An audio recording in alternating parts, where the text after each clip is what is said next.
Colonel, if you go back to October 7th and 23 and you look at till now, from a military standpoint, is it overall fairly impressive that Israel was able to neutralize, to a certain extent, Hamas and Hezbollah and the Houthis to a certain extent in Iran in this course of a less than a 2-year period?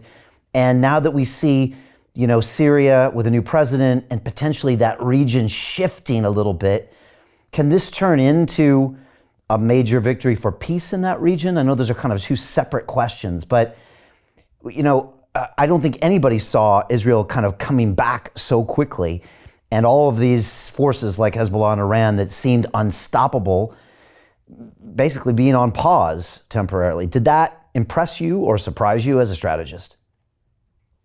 I'm a little surprised that Iran accepted the ceasefire. Okay. If they had kept it up for another week, that would have been the end of Israel. So I think we need to keep that in mind.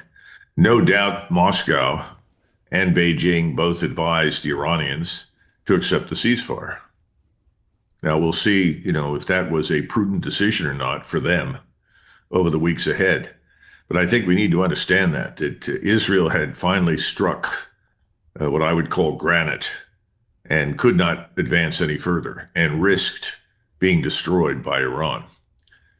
Now, of course, that leaves open the possibility that under those circumstances, the Israelis would have announced they're going to use a nuclear weapon because they've always threatened that behind the scenes. They certainly did in 1973, and I see no evidence that they would not have done that since. It was always the United States that intervened and said, fine, we know you have that, do not use it. I don't think that restraint exists anymore. I don't think we have that kind of influence over them. I think their influence over us is greater. Now, as far as the other things are concerned, Hezbollah is not gone. It still exists. If anything, it's rearming. I do not think that you could regard Lebanon, even though they did a great deal of damage there, killed thousands of people all the way up to and including Beirut. I don't think you can regard that as a foregone conclusion. If I were going to point to an area where they've had significant success, and they are not alone in this and did not achieve it on their own, it's Syria. They managed to replace the government in Syria of Mr. Assad, which they wanted to get rid of for years because of his friendliness to Iran and other reasons.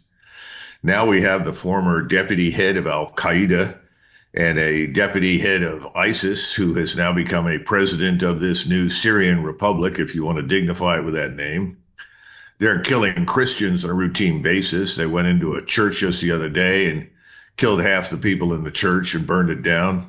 I think that was just a suicide bomber, right? That was kind of a rogue suicide bomber, right? I don't think that was government sanctioned. I don't think it was a rogue. Okay.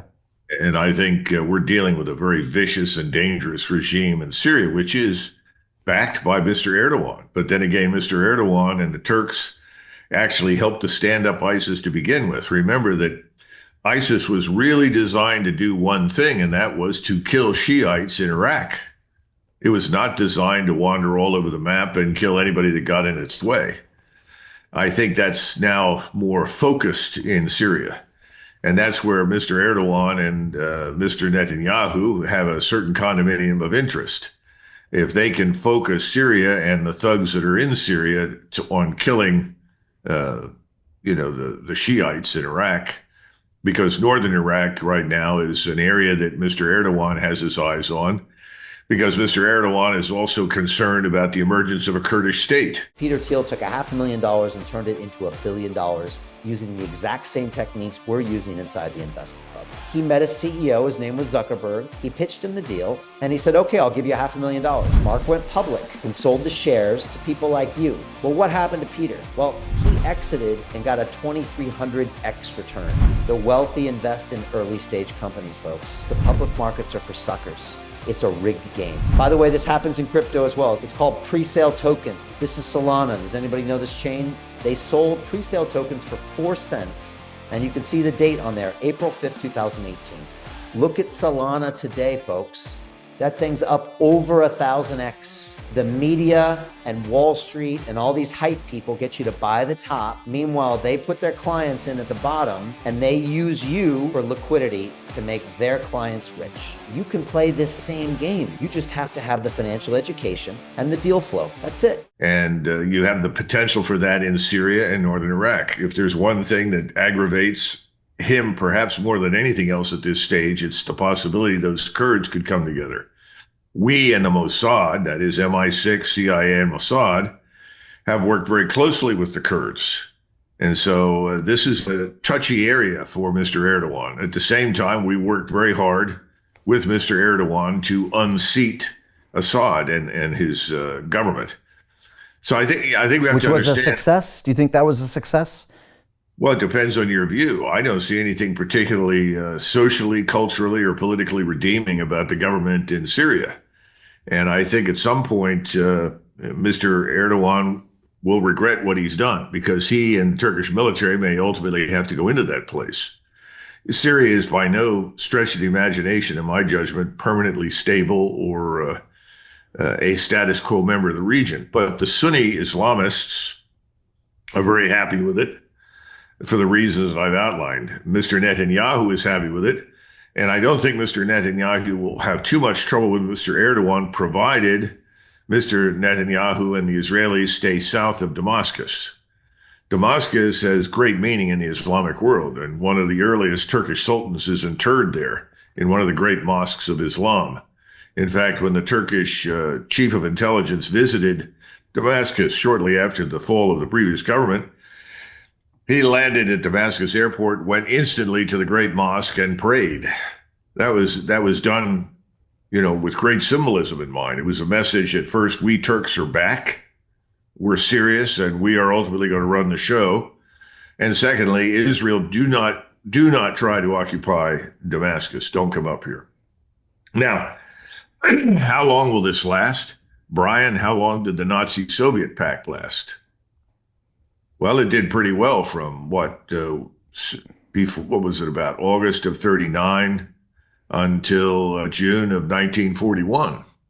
So that's not a little less than 2 years. We haven't even, in the Middle East, that's a blink of an eye.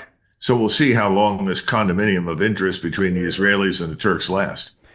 The interesting thing is that I think Israel has gotten at least short-term what it wants in Syria. It has part of what it wants in Lebanon. The conditions in the Sinai and in Egypt are something else entirely. And the Israelis have made threats to the Egyptians because the Egyptians have moved forces to the border with Gaza. Now, some people say, well, that's just to keep all the people in Gaza from coming into Egypt. That's part of it. But the population in Egypt is absolutely enraged. This is the largest Arab country in the world. And they are enraged at what the Israelis have been doing to murder the Palestinians by the bushel. And of course, very recently, another example in the West Bank of Palestine, you had a whole village of Christian Arabs. They were all driven out of their homes. Some of them were killed, as I understand it. And then the Israelis burned down the town. So these kinds of things are not going to endear the Israelis to a lot of people. And that's why I say this war is not over. It's just really at the beginning, and it's going to go on. Now, if we can move briefly to the Caucasus, this is much more significant, I think. Hey, I know investing in crypto is scary. It takes a real leap of faith because there are so many scams, rug pulls, and bad actors out there. It's a dangerous business, which is why 95% of people lose all their money.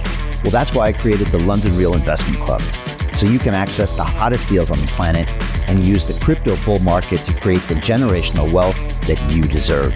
Join my team of over 100 people from around the world that are making millions of dollars behind the scenes investing in blockchain, AI, Web3 games, DeFi, Bitcoin, and more. Don't miss out. Click the link below to book a call with one of my team now. But hurry, this bull market will end soon. I know investing in crypto can be scary. That's why you gotta join the investment club. Pull the trigger. Let's do this.